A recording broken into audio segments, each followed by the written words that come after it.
আমার দুটো বাচ্চা আছে, একটা বয়স 15 বছর 14 বছর, আরেকটা বয়স 9 বছর। এখন আমি এখন কষ্টে খুব দিন কাটাইতেছি। টাইম যদি থাকতো তাহলে আগে চলে যেত। এখন 15 বছর পরে এর কেন গেল সেটা আমার মাথায় আসতেছে না। সন্তানকে নিয়ে এখন খুব কষ্টে দিন কাটাইতেছি। ছেলে সন্তান কাঁদতেছে। আমার ওয়াইফ 24/5/2025 তারিখে 10 লাখ টাকা নিয়ে পালিয়েছে। আর পালিয়ে যাওয়ার সময় আমার বাড়ি গরু ছিল, তারপর ছাগল ছিল, তারপরে বাড়ির আসবাবপত্র জিনিসপত্র ছিল, সবগুলো নিয়ে পালিয়েছে। পালিয়ে যাওয়ার সময় আমাকে বলছে যে বুকে ব্যথা করে। আমি বললাম আচ্ছা ডাক্তার কাছে যাও। আমি ডাক্তার কাছে পাঠিয়েছি থানার। সেখান থেকে যাই বলে যে আমি চলে যাচ্ছি।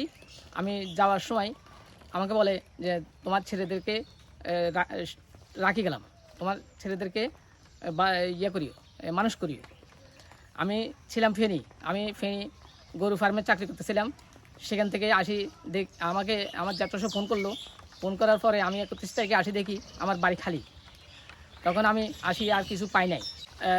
খুব কষ্টের দিন কাটাতেছি। এরা কাঁদতেছে। প্রথমে এই বিয়ে করার পরে 2 ভাই একসাথে আসলে এক বাড়িতে।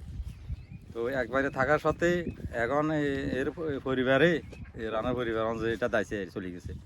এই পরিবারে কইতেছে ইয়ানে তোর ভাই আমার সমস্যা করে, অসুবিধা করে, আমার লাগা আচার ব্যবহার খারাপ করে, আমি গোসল করতাম গেলে ইয়ানে যা খারাপ থাকে। এ কথা কই এরে স্বামীরে বুঝাইছে যে তুমি আলাদা বাড়ি করো।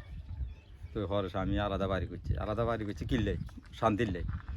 এখন আলাদা বাড়ি করার ও বাড়িতে ওই বেড়া জিগেলা এখন চলে গেছে, ছেলে যেটা চলে গেছে, এই বাড়িতে আসতো।